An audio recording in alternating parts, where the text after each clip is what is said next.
Hi, this is Tiffany Lorraine, the Resilient Mother with Mothers Shape the Future Resilient Summit. And I have here one of our very special experts and guests, Mel Mason, the Clutter Expert, who also is part of the reason I did this summit and inspired me to up my leadership. So here she is. Please tell us about you and what you do. Oh, Tiffany, thank you so much for having me. It's such an honor to be here with you. I am known as the Clutter Expert, and I didn't get that name by accident.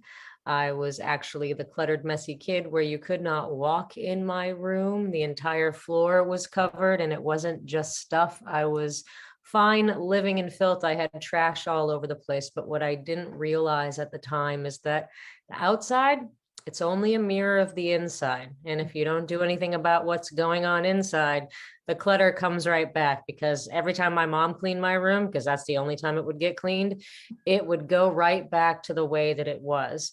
And I also experienced a lot of trauma and loss early on in my life. And my parents separated when I was 4.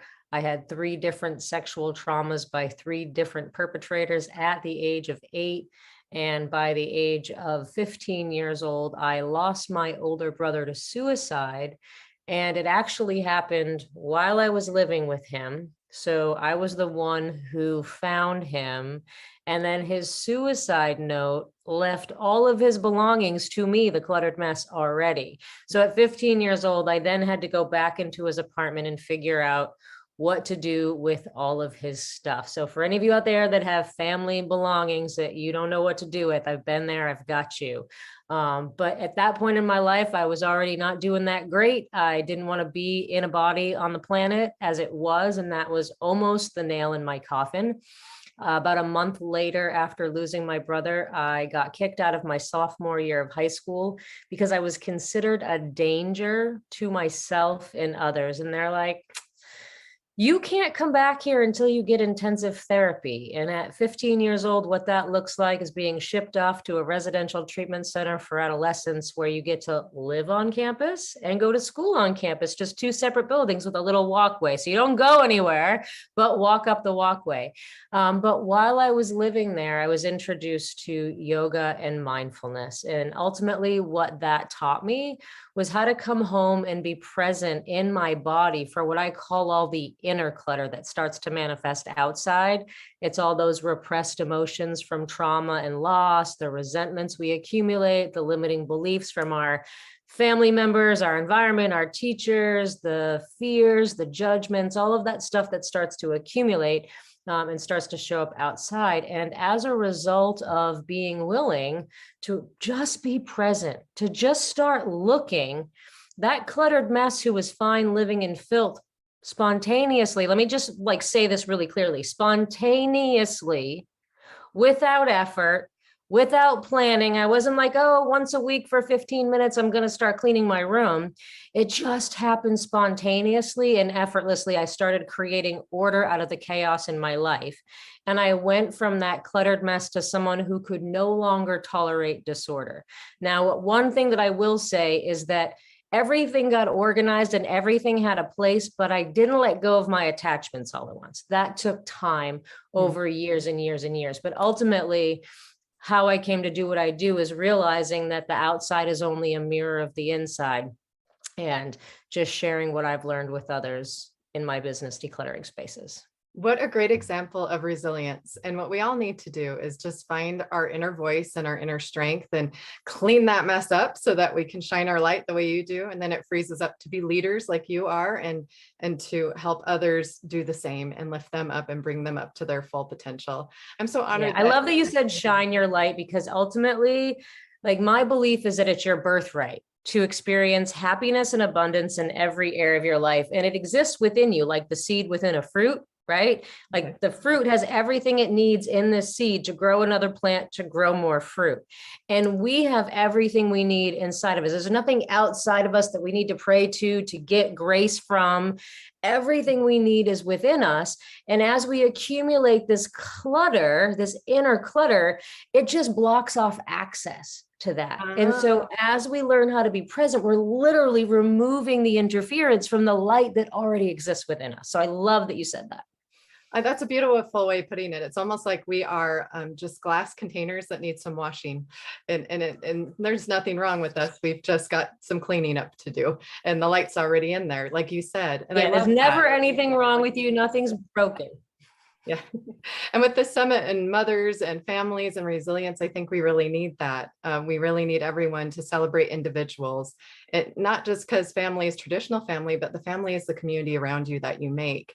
And our world today is very divided because I don't think we're there to shine each other's light. It's like there's a competition going on, and there's no competition. We all have a bright light to shine.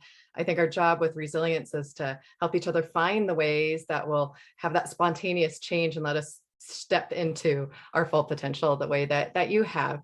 And tell me about the things that brought you to this summit and why you decided to speak here.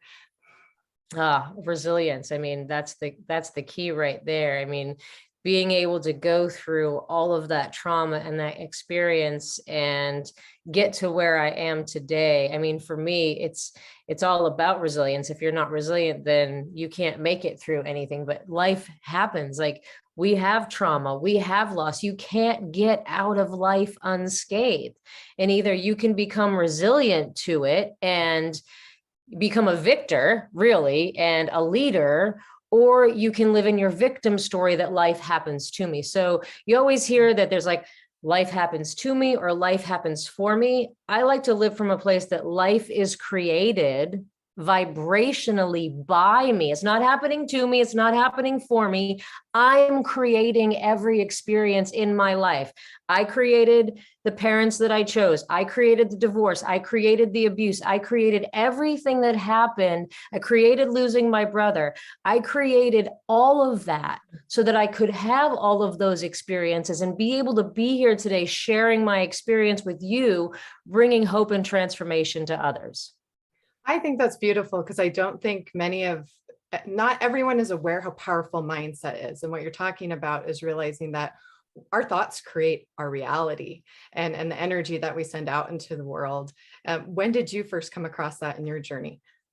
Oh gosh, I mean, thought creates reality. I mean, I probably realized that when I was about 18 or 19, but really implementing it and actualizing it, now that's a different story.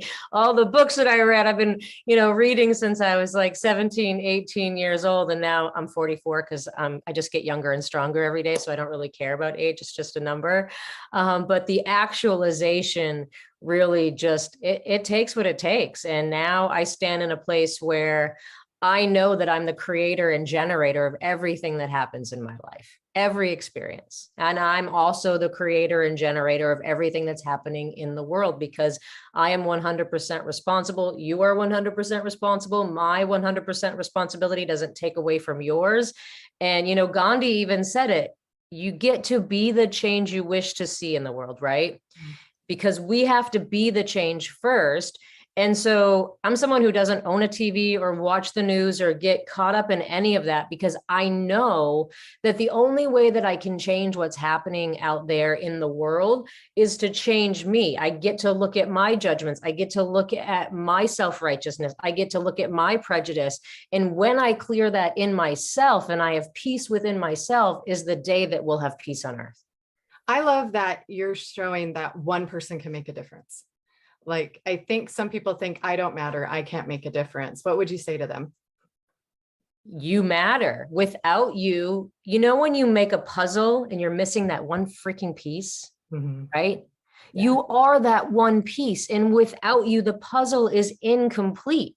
If one person doesn't make it, we all don't make it. Yes. We are one. Like, you hear that, oh, we're all one. Well, we are. There's no separation except for the separation in our minds. We are all one. We just create this separation. You're this, you're that, and I'm going to keep myself separate from you. But ultimately, we are one in the unified field. We're all one. There is no separation. I think that's beautiful. And with resilience, if one person starts it, it can be contagious and be wildfire. So enjoy can be the same. Happiness can be the same. Love can be the same. And we need so much more of that positivity in the world today. And I think you're absolutely right. It's so important to shield yourself from the negative things around us. We have enough things trying to distract us, sell to us, just tell us who we need to be, outside validation. And I know I went through seeking outside validation for far too long. Yeah, me too. You're not alone, sister. Well, and we've got instant gratification. We got quick judgment on social media. Like, we're doing things to our minds by letting these things in. They're screwing us up and not setting us up for success or for a vibrant life. We're not designed to be taking those things in. Those are the things cluttering us up. And like you said, then it shows up in other ways. I mean, how many people are losing 3 hours a day to social media? That's, oh my God, yeah, totally. Adult in the USA is why are we doing that to ourselves? That's just a comparison game. That's not dreaming in the way we're meant to. We're meant to turn off the devices, open books, open our mind, close our eyes, and find our own individual journey and imagination. I feel like my kids, I'm really glad that I'm in theater and things and I can help them. I feel like if you don't understand that your mind can create anything and you can go anywhere, just closing your eyes and picturing it, and it's real to your mind. It's real. That's why horror stories are not good. Watching people shoot each other is not good. Your whole your mind can't tell the difference, whether it's real or not. Yeah, exactly. And so with your trauma and everything that you've been through, if you could give advice to someone who's just starting this journey, what would you say to them? I think the most important thing that really saved my life was trusting and believing and knowing that my experience was for a higher purpose. It was for a higher good, that at some point, someday it was going to be used to help others. Like, that was the only thing that kept me alive in moments, was trusting and believing that this just isn't happening. Before I had the understanding that I'm sourcing everything, when it was like life happens to me, it was believing that it was happening for a greater purpose, that at some point, someday it was going to benefit somebody else if I could just make it through. Have you ever noticed someone who has like a great opportunity come to them and then they self-sabotage or they get into imposter syndrome? What do you say to people that get stuck in that? Like, they get really close and they manifest something and then like they chicken out. Yeah, we all have it. I mean, it was like, I watched that happen to me in 2020. It was like the best year of my life. COVID was actually the best thing that happened to my business. And then I got too successful in my own brain because of my programming. And then I went and started sabotaging myself. And then I got to take a look at that. And it's what it comes down to is the limiting beliefs that we're brought up with. We have programming that we don't even realize is operating. It's like, you have an iceberg and like the tip of the iceberg is above the water, but you don't see everything else underneath it. Right. And it's like, you go and you do something, you commit, you're going to do this. Yeah. Rah, rah, rah. I'm going to do this. And then something like takes the rug out from underneath you. You're just not able to do it. And you're like, what the hell happened? And until you get curious and start looking at, well, what was underneath that? What was really that about? And for me, one of the things that I realized was that losing my older brother to suicide, he was 5 years older than me. And I adopted this belief that if he didn't make it and he didn't get to be successful, why should I? So every time I reached a certain point of success, it was like, oh, nope, you don't get to do that because he didn't. And it wasn't until I got clear about that I could shift it and do something different. But we all have these limiting beliefs and these programmings, and we get to figure out what that story is so that we can be like, oh, okay, now I see you. And now that I see you, I can choose something different. But when it's under the waterline and you don't know what the hell it is, you can't do anything about it. So you get to become aware of it first. And then from that awareness, you get to make a different choice. It wasn't until I was like, oh, I still have this belief that I don't get to succeed because he didn't make it. He didn't even make it to his 21st birthday. So why the hell should I get to succeed?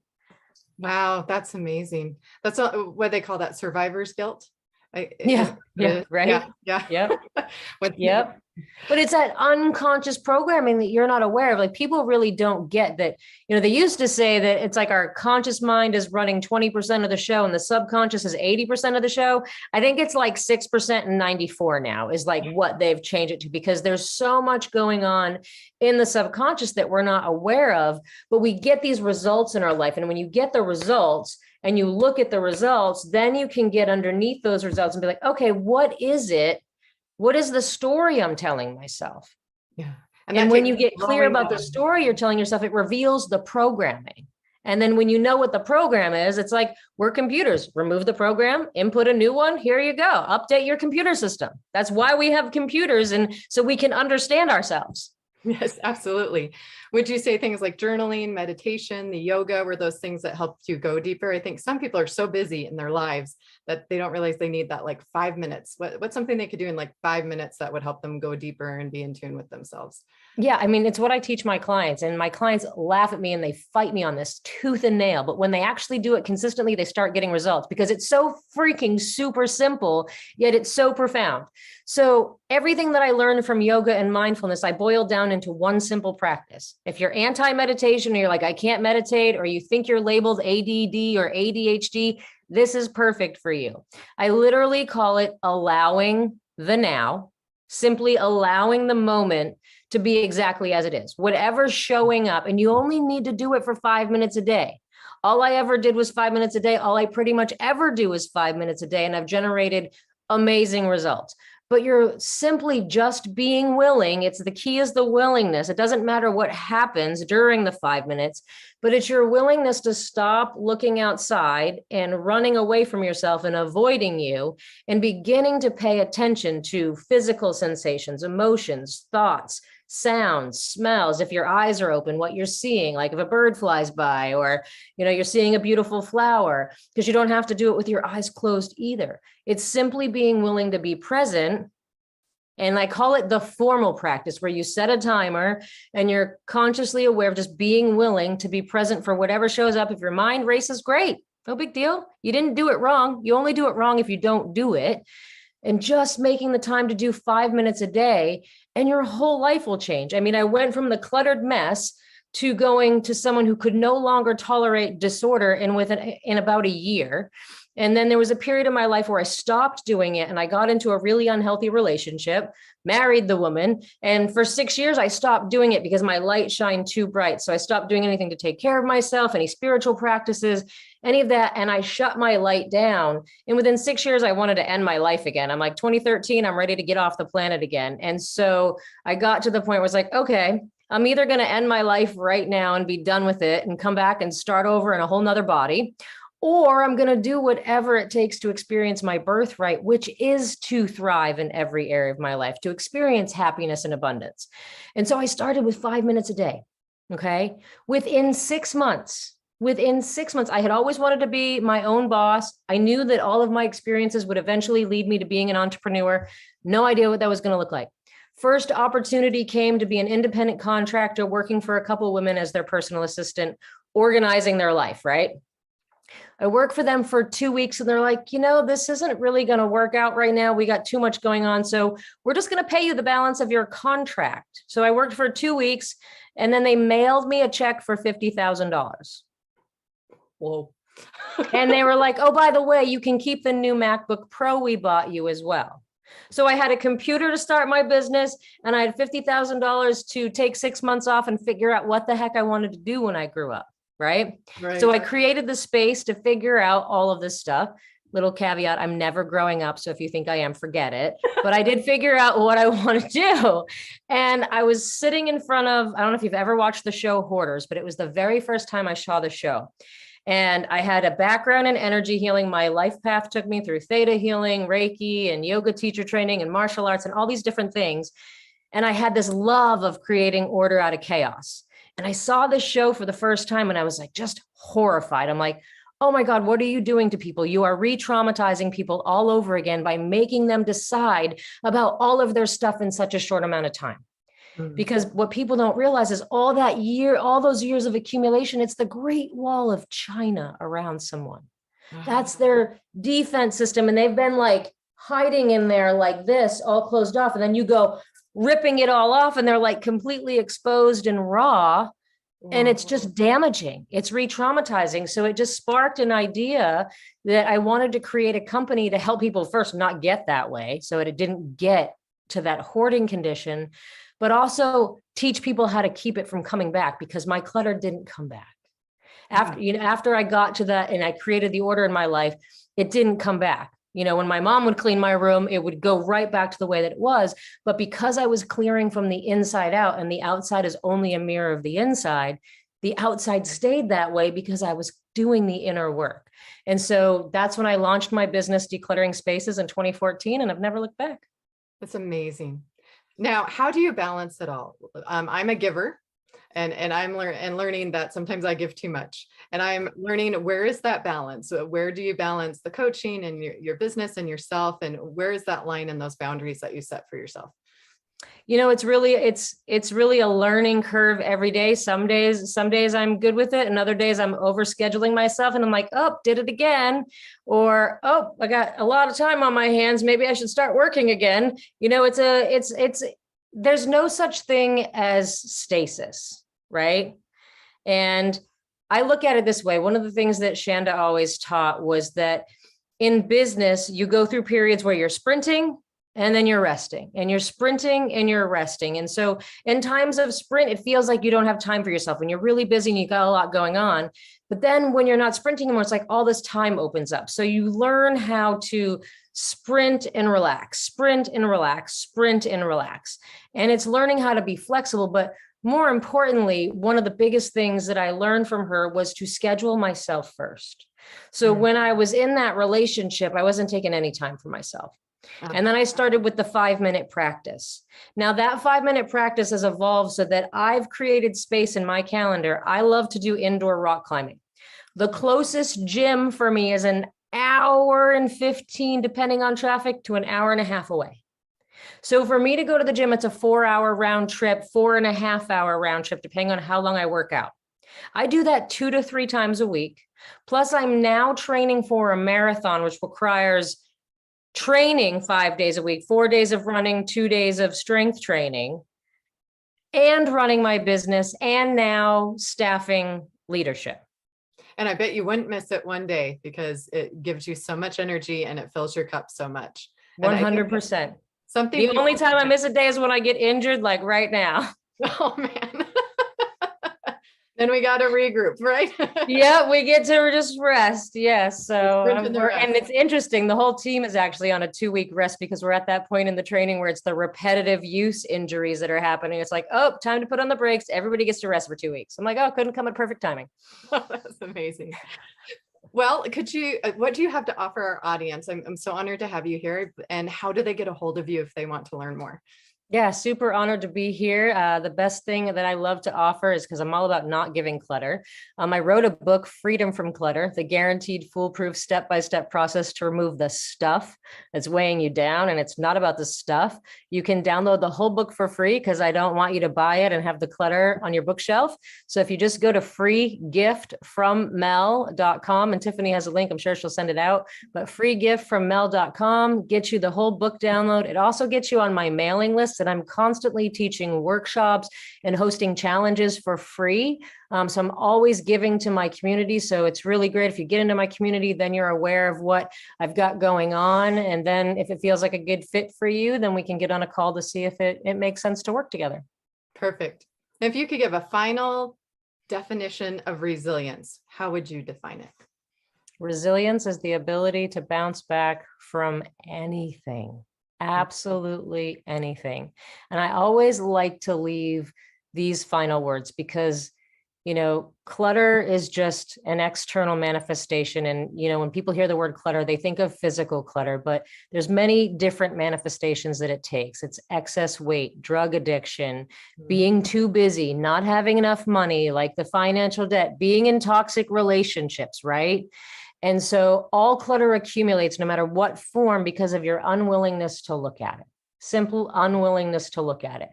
And the outside being a mirror of the inside, that unwillingness to look at what's going on out there simply means you're just not willing to look at you.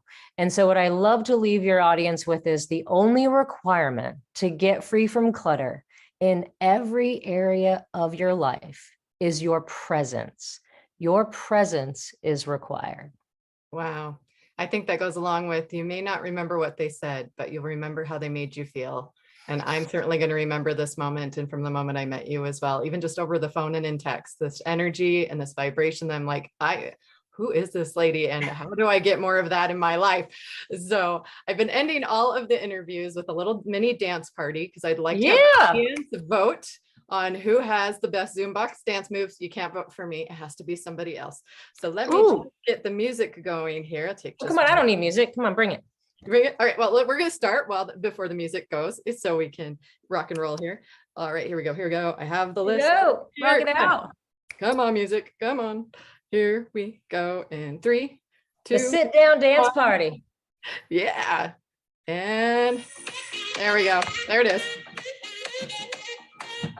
Now get up, audience. We're not sitting through this Zoom. Come on. Keep the energy going. Oh, yeah. Move that body. Get the Woo! Just don't show the waist below, right? Shine your light. Show me what you got. Woo!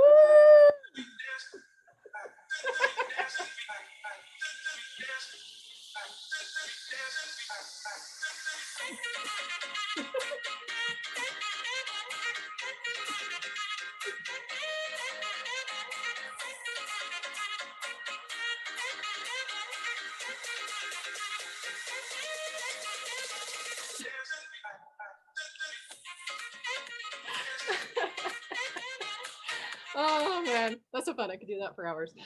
I know, right? Oh, thank you so much. I'm so honored that you're a part of this. Please go find Mel and all the wonderful things that she is doing. And we'll have more speakers for you soon. Thank you for joining us.